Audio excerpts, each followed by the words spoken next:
All right, today we're going deep inside the machine to talk about one of the sneakiest, most dangerous forms of malware ever created, the rootkit. It's often called the ghost in the machine, and you know what? Today we're going ghost hunting. So, I want you to imagine an intruder in your house. But this isn't your typical smash and grab. No, this intruder finds a way to become invisible. They're living in the walls, watching everything you do, maybe even rearranging the furniture to cover their tracks. That's exactly what a rootkit does, but in your digital world. So where does this weird name rootkit even come from? Well, it's actually pretty straightforward. In the world of operating systems like Linux, the most powerful user, the one who holds the keys to the entire kingdom, is called root. And a kit is just, well, a collection of tools. So put them together and you've got a rootkit, a toolkit designed to seize the highest level of control over a computer. What makes a rootkit so incredibly dangerous isn't just that it breaks in. It's that it has two very specific goals. First, take total control, and second, become completely invisible. It's not just visiting, it's moving in for good. See, getting full access is one thing. That gives an attacker the power of a system administrator. But that's only half the story. The real magic trick, the main event for a rootkit, is stealth. It literally digs into your operating system and forces it to lie to you. It hides its own files, its own processes, and any other malware the attacker wants to install alongside it. It truly becomes a ghost in the machine. Now, this all might sound like something straight out of a spy movie, right? But back in 2005, rootkits went mainstream in the most unbelievable way, on millions and millions of music CDs. That's right. If you went out and bought a music CD from a huge label, you might have been getting a little something extra. See, Sony BMG, in a big push to stop music piracy, bundled copy protection software on their discs. And this software had a very, very dark secret.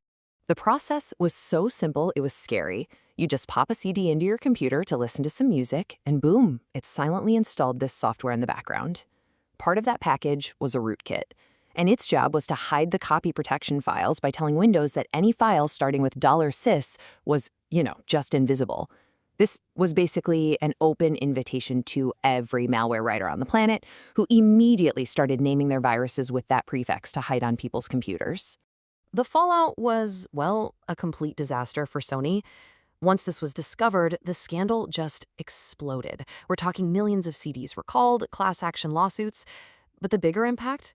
It taught the entire world the word rootkit, and it proved that a really serious threat could come from a source you'd normally trust without a second thought. After the whole Sony scandal, the game changed. Rootkits leveled up, evolving from a niche hacker's toy into a core weapon in some of the most sophisticated cyber attacks we've ever seen.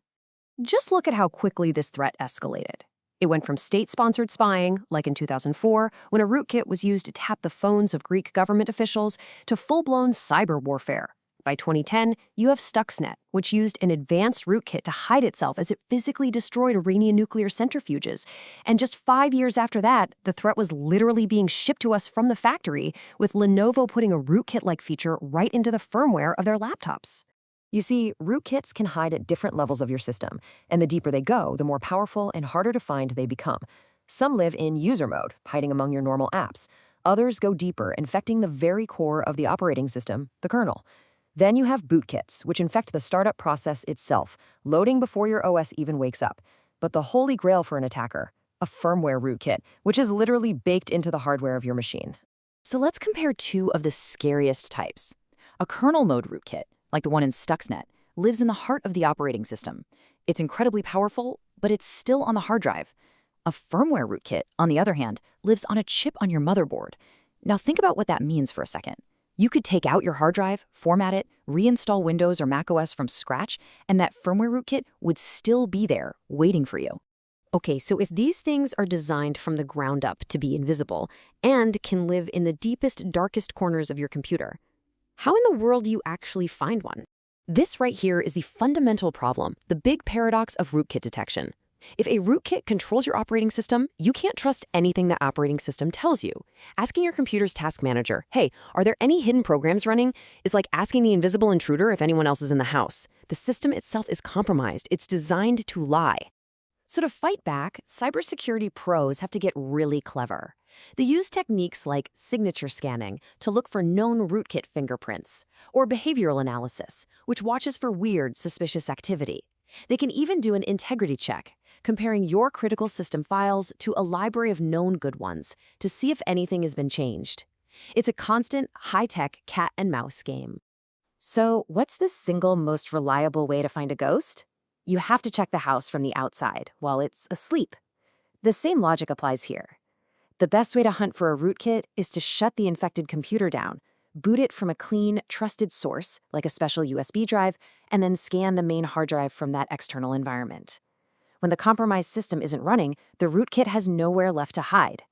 Because detection is so hard, prevention becomes absolutely critical. The best defense, by far, is to make it impossible for the ghost to get into your house in the first place. And the good news is, the steps are things we should all be doing anyway. Number 1, keep your software updated. Rootkits love to exploit old, known security holes. 2, be super careful with phishing emails and sketchy downloads. That's how they get delivered. 3, use a good, modern security suite that specifically advertises anti-rootkit technology. And 4, and this one is crucial, don't run your computer as an administrator all the time. This is called the principle of least privilege, and it makes it way harder for any malware to get that all-powerful root access it craves. And that brings us to one last big thought. Rootkits have already made the jump from servers to our PCs, to our phones, and even into critical infrastructure. But as our cars, our smart homes, our entire cities become interconnected computers, the battlefield just gets bigger and bigger. So the question for the future isn't just, is my laptop safe?